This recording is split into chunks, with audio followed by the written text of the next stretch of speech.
ಎಲ್ರಿಗೂ ನಮಸ್ಕಾರ. ಇವತ್ತಿನ ಕ್ಲಾಸ್ನಲ್ಲಿ ಬೌದ್ಧ ಧರ್ಮದ ಬಗ್ಗೆ ತಿಳಿದುಕೊಳ್ಳೋಣ. ಹಿಂದೂ ಧರ್ಮವನ್ನ ವಿರೋಧಿಸಿದ ಎರಡನೆಯ ಧರ್ಮ ಬೌದ್ಧ ಧರ್ಮ. ಮೊದಲನೆಯ ಧರ್ಮ ಯಾವುದಂದ್ರೆ ಜೈನ ಧರ್ಮ. ಸೊ ಅರಿವಿನ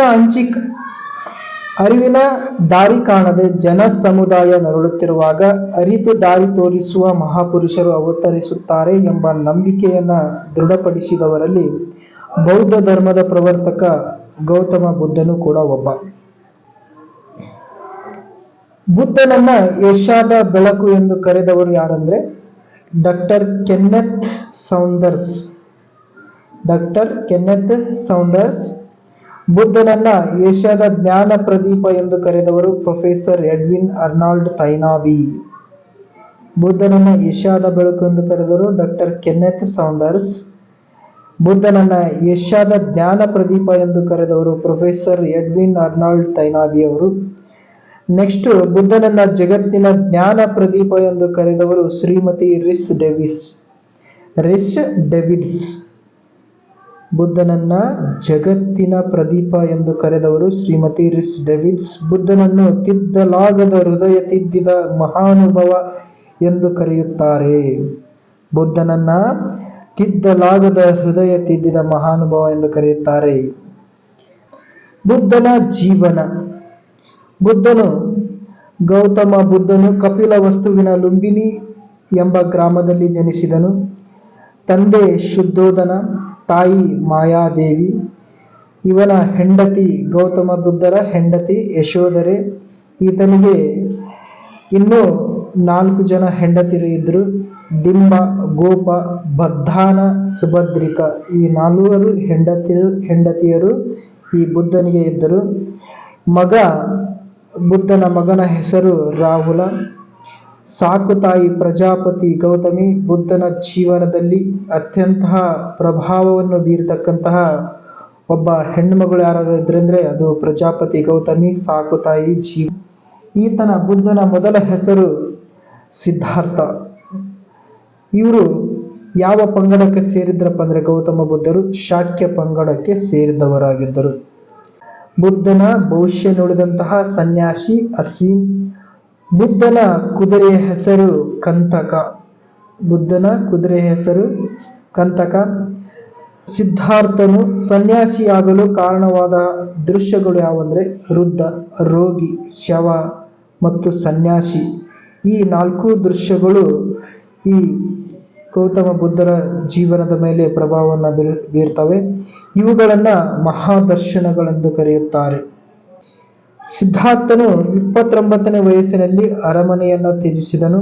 ಈ ಘಟನೆಯನ್ನ ಮಹಾಪರಿತ್ಯಾಗ ಎಂದು ಕರೆಯುತ್ತಾರೆ. ಸಿದ್ಧಾರ್ಥನ ಮೊದಲ ಗುರು ಆಧರ ಕಲಮ. ಇವನಿಂದ ಕೇವಲ ವೈದಿಕ ಧರ್ಮದ ವಿಚಾರಗಳನ್ನು ತಿಳಿದುಕೊಂಡನು. ಯಾವುದೇ ಜ್ಞಾನೋದಯವಾಗಲಿಲ್ಲ. ಈತನ ಎರಡನೇ ಗುರು ಉದ್ರಕ ರಾಮಪುತ್ತ. ಗೌತಮ ಬುದ್ಧನ ಎರಡನೆಯ ಗುರು ಯಾರಂದ್ರೆ ಉದ್ರಕ ರಾಮಪುತ್ತ. ಮೊದಲನೇ ಗುರು ಅಧರ ಕಲಮ, ಎರಡನೇ ಗುರು ಉದ್ರಕ ರಾಮಪುತ್ತ. ಇನ್ನು ಗೌತಮ ಬುದ್ಧರ ಮರಣ ನೋಡಿ. ಗೌತಮ ಬುದ್ಧ ಉತ್ತರದ ಗಂಗಾ ನದಿಯ ತೀರದವರೆಗೂ ಸಂಚರಿಸಿ ಬೌದ್ಧ ಧರ್ಮವನ್ನು ಪ್ರಚಾರ ಮಾಡಿ ಕ್ರಿಸ್ತಪೂರ್ವ 487ರಲ್ಲಿ ಉತ್ತರ ಪ್ರದೇಶದ ಗೋರಖ್ಪುರ ಜಿಲ್ಲೆಯ ಕುಶಿನಗರ ಎಂಬಲ್ಲಿ ಮರಣ ಹೊಂದಿದನು. ಈ ಘಟನೆಯನ್ನ ಮಹಾಪರಿನಿರ್ವಾಣ ಎಂದು ಕರೆಯುತ್ತಾರೆ. ಗೌತಮ ಬುದ್ಧರು ಮರಣ ಹೊಂದಿದ ಘಟನೆಯನ್ನ ಮಹಾಪರಿನಿರ್ವಾಣ ಎಂದು ಕರೆಯುತ್ತಾರೆ. ಬೌದ್ಧ ಧರ್ಮದ ತತ್ವಗಳು ಮತ್ತು ಬೋಧನೆಗಳು. ಜಗತ್ತು ದುಃಖದಿಂದ ಕೂಡಿದೆ. ದುಃಖಕ್ಕೆ ಮೂಲ ಕಾರಣ ಆಸೆ. ಆಸೆಯನ್ನು ತೊರೆದಾಗ ಮುಕ್ತಿ ದೊರೆಯುತ್ತದೆ. ಆಸೆಯನ್ನು ತೊರೆಯಲು ಅಷ್ಟಾಂಗ ಮಾರ್ಗಗಳನ್ನು ಅನುಸರಿಸಬೇಕು. ಯಾವ ಅಷ್ಟಾಂಗ ಮಾರ್ಗಗಳು?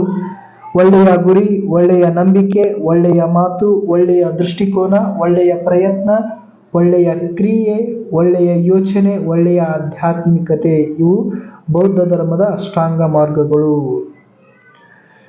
ಆಶೆಯನ್ನು ತೊರೆಯೋದಕ್ಕೋಸ್ಕರ ಅಷ್ಟಾಂಗ ಮಾರ್ಗಗಳನ್ನ ಪ್ರತಿಪಾದನೆ ಮಾಡಿದವರು ಯಾರಂದ್ರೆ ಗೌತಮ ಬುದ್ಧರು.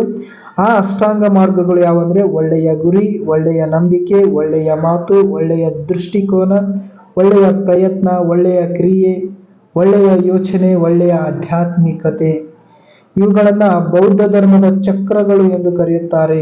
ಬೌದ್ಧ ಧರ್ಮದ ಚಕ್ರಗಳನ್ನು ಏನೆಂದು ಕರೆಯುತ್ತಾರೆ ಅಂದ್ರೆ, ಅಷ್ಟಾಂಗ ಮಾರ್ಗಗಳನ್ನು ಏನೆಂದು ಕರೀತಾರೆ ಅಂದ್ರೆ ಬೌದ್ಧ ಧರ್ಮದ ಚಕ್ರಗಳು ಎಂದು ಕರೆಯುತ್ತಾರೆ. ನೆನಪಿನಲ್ಲಿಟ್ಕೊಳ್ಳಿ. ಬೌದ್ಧ ಧರ್ಮದ ಪಂಗಡಗಳು ನೋಡಿ. ಬೌದ್ಧ ಧರ್ಮದಲ್ಲಿ ಗೌತಮ ಬುದ್ಧರ ಮರಣದ ನಂತರ 3 ಪಂಗಡಗಳಾಗಿ ವಿಂಗಡಣೆಯಾಗುತ್ತೆ.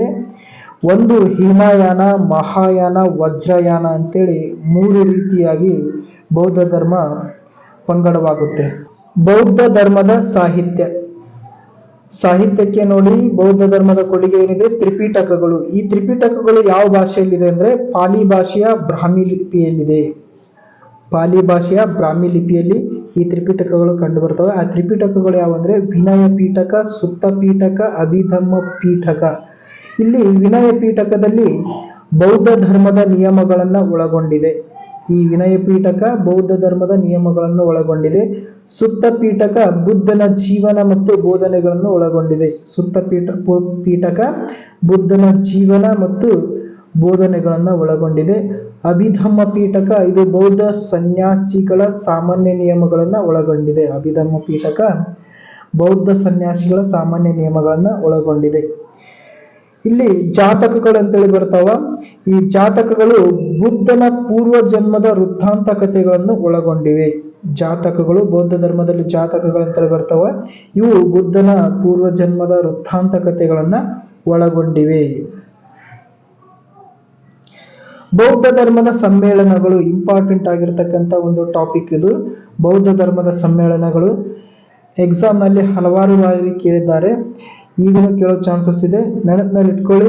ಬೌದ್ಧ ಧರ್ಮದ ಸಮ್ಮೇಳನಗಳನ್ನ ಒಂದನೇ ಸಮ್ಮೇಳನ ನೋಡಿ, ಒಂದನೇ ಸಮ್ಮೇಳನ ನಡೆದಿದ್ದು ಸ್ಥಳ ನೋಡಿ ರಾಜಗೃಹದಲ್ಲಿ ನಡೆದಿದೆ. ಇದು ವರ್ಷ ಯಾವಾಗ ನಡೆಯುತ್ತಂದ್ರೆ ಕ್ರಿಸ್ತಪೂರ್ವ 483ರಲ್ಲಿ ನಡೆಯುತ್ತೆ. ಇದರ ಅಧ್ಯಕ್ಷತೆಯನ್ನ ಮಹಾಕಶ್ಯಪ ಅನ್ನೋರು ವಹಿಸಿಕೊಂಡಿರ್ತಾರೆ. ಇಲ್ಲಿ ಈ ಒಂದನೇ ಸಮ್ಮೇಳನವನ್ನ ಏರ್ಪಡಿಸಿದಂತಹ ಅರಸ ಯಾರಂದ್ರೆ ಅಜಾತಶತ್ರು. ಒಂದನೇ ಸಮ್ಮೇಳನ ನಡೆದ ಸ್ಥಳ ರಾಜಗೃಹದಲ್ಲಿ ನಡೆದಿದೆ. ಯಾವ ವರ್ಷದಲ್ಲಿ ನಡೆದಿದೆ ಅಂದ್ರೆ ಕ್ರಿಸ್ತಪೂರ್ವ 483ರಲ್ಲಿ ಈ ಒಂದನೇ ಸಮ್ಮೇಳನ ನಡೆಯುತ್ತೆ. ಇಲ್ಲಿ ಅದರ ಅಧ್ಯಕ್ಷತೆಯನ್ನ ಯಾರು ವಹಿಸಿಕೊಂಡಿರ್ತಾರೆ ಅಂದ್ರೆ ಮಹಾಕಶ್ಯಪ ಅನ್ನುವರು ವಹಿಸಿಕೊಂಡಿರ್ತಾರೆ. ಈ ಬೌದ್ಧ ಸಮ್ಮೇಳನ, ಒಂದನೇ ಬೌದ್ಧ ಸಮ್ಮೇಳನವನ್ನ ಏರ್ಪಡಿಸಿದಂತಹ ರಾಜ ಯಾರಂದ್ರೆ ಅಜಾತಶತ್ರು ಒಂದನೇ ಬೌದ್ಧ ಸಮ್ಮೇಳನವನ್ನ ಏರ್ಪಾಡು ಮಾಡ್ತಾರೆ. ಎರಡನೇ ಬೌದ್ಧ ಸಮ್ಮೇಳನ ನಡೆದ ಸ್ಥಳ ಯಾವುದಂದ್ರೆ ವೈಶಾಲಿ. ವರ್ಷ ಇಲ್ಲಿ ಯಾವಾಗಂದ್ರೆ ಕ್ರಿಸ್ತಪೂರ್ವ 383ರಲ್ಲಿ ಎರಡನೇ ಬೌದ್ಧ ಸಮ್ಮೇಳನ ನಡೆಯುತ್ತೆ. ಇದರ ಅಧ್ಯಕ್ಷತೆಯನ್ನು ಯಾರು ವಹಿಸಿಕೊಂಡಿರ್ತಾರೆ ಅಂದ್ರೆ ಸಭಾಕಾಮಿ. ಈ ಎರಡನೇ ಬೌದ್ಧ ಸಮ್ಮೇಳನವನ್ನ ಏರ್ಪಡಿಸಿದಂತ ಅರಸ ಯಾರಂದ್ರೆ ಕಾಲ ಅಶೋಕ. ಸ್ಥಳ ವೈಶಾಲಿ, ಕ್ರಿಸ್ತಪೂರ್ವ 383ರಲ್ಲಿ ನಡೆಯುತ್ತೆ. ಅಧ್ಯಕ್ಷರು ಸಭಾಕಾಮಿ. ಇದನ್ನ ನಡೆಸಿದಂತ ಅರಸ ಯಾರಂದ್ರೆ, ಎರಡನೇ ಬೌದ್ಧ ಸಮ್ಮೇಳನವನ್ನ ನಡೆಸಿದಂತ ಅರಸ ಯಾರಂದ್ರೆ ಕಾಲ ಅಶೋಕ. ಈ ಸಮ್ಮೇಳನದಲ್ಲಿ ಬೌದ್ಧ ಸನ್ಯಾಸಿಗಳು 10 ಅಂಶಗಳ ಬೇಡಿಕೆಯನ್ನು ಇಟ್ಟರು. ಇದನ್ನು ಸಂಪ್ರದಾಯಿಗಳು ವಿರೋಧಿಸಿದರು. ಇವರನ್ನ ಸ್ಥವಿರರು ಎಂದು ಕರೆದರು. 10 ಅಂಶಗಳ ಬೇಡಿಕೆಗೆ ಸುಧಾರಣಾವಾದಿಗಳು ಅವಕಾಶ ನೀಡಿದರು.